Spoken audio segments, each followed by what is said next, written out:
To be honest, I just love this bit, watching it all come in. Boom, boom, boom, boom, boom. Here we go.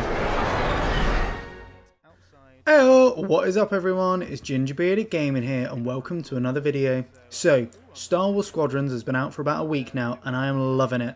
The combat is intense and smooth and it looks incredible. I'm now rank 11, I've been playing some ranked fleet matches and believe me, these are intense as many players are already awesome at this game. It can be quite daunting for new players to come into it. So, today I wanted to give you my top 7 tips on how to improve your starfighter game in Squadrons. If you implement these tips, I'm confident it will be on your way to becoming a great starfighter pilot like Luke Skywalker or Poe Dameron. Let's begin. Number 1. Play the campaign. Number 1 is play the story. When you first jump into Squadrons, I fully recommend you play the story. It's a great way to introduce you to Star Wars Squadrons Galaxy. The story itself is very good, but also can be seen as a glorified tutorial for the multiplayer. Using the story, you gain access to piloting all the different starfighters and seeing how they work, how they handle, and it gives you access to different customizable gear, i.e. running a mission with ion blasters or normal or burst fire cannons. It's just a great way to get you used to the game. Now, you can adjust the difficulty settings depending on how confident you feel, but it's a great place to start on normal if you've never played a game like this before. Learn the modes. Dogfight and Fleet Battle AI.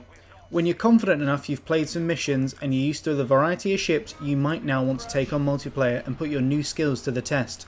You cannot access ranked fleet battles until you reach a minimum of level 5, so practice your abilities against AI and Fleet Battles AI. You can do this solo or in co-op. It's really fun mode and just gets you into how the ranked battles will play out. Watch the briefing before your first fleet battle begins as it will take you through the following process.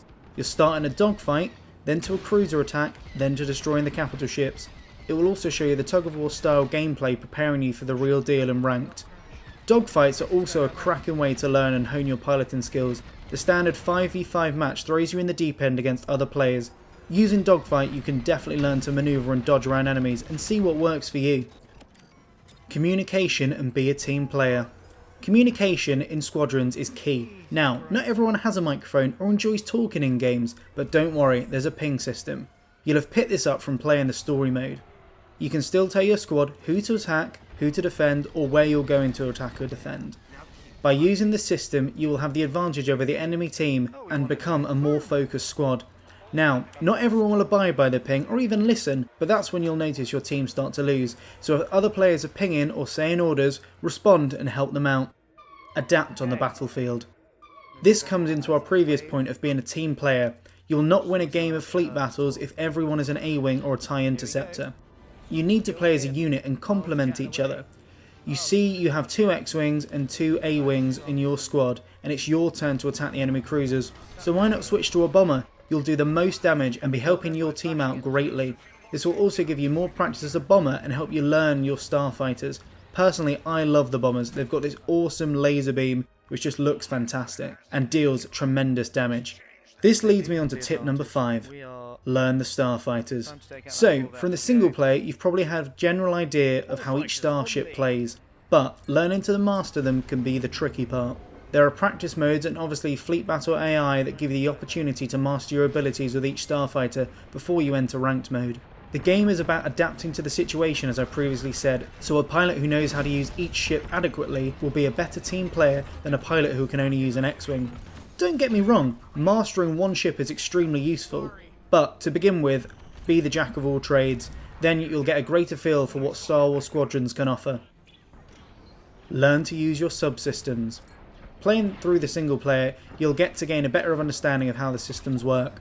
Whether you're putting power to shields, weapons or engines, a pilot who knows how to use these has a better chance of survival in a flight.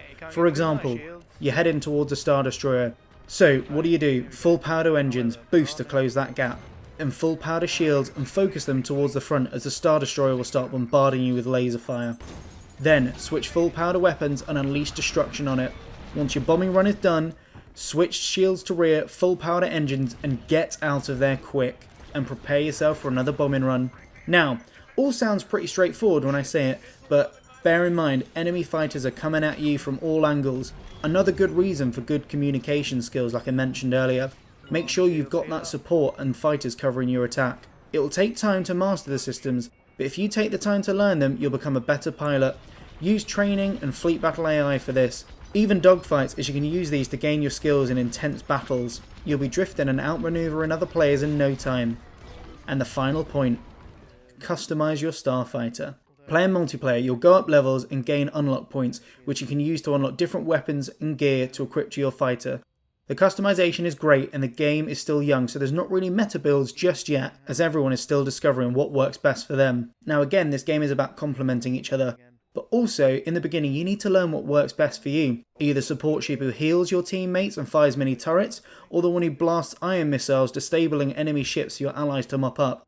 It's quite quick how you gain unlock points, so play around with all the different variations and test them out. A pilot who knows what they're good at will be better prepared to aid the squad depending on the situation. For example, my X-Wing has greater shield strength but reduces my overall hull. I believe this trade-off is worth it because the shields I've equipped regen quickly, and as I mentioned, I can put all my power into the shields. It'll take a lot longer for enemy TIEs to take me down. But other players might rather have a strong hull, as you can also heal this. It's about what you think works best for you. There's a lot of customization here and I'll be making another video on it, so for now I won't go into too much detail around this. So what have we learned? Using these tips you'll go from beginner pilot to turning off your targeting computers and using the Force to guide your way and becoming a formidable pilot for the New Republic or Galactic Empire. Like I said, these are all beginner tips, pretty straightforward. If you've got any other tips that you think aided you at the beginning, please comment them below and let everyone else know. If you liked the video today gang, drop it a like and why not subscribe for more awesome Star Wars Squadrons content. Take it easy gang and I'll see you in the next one. Enemies locked onto me.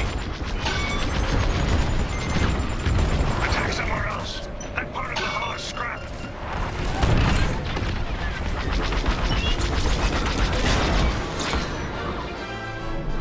Boom. We did it!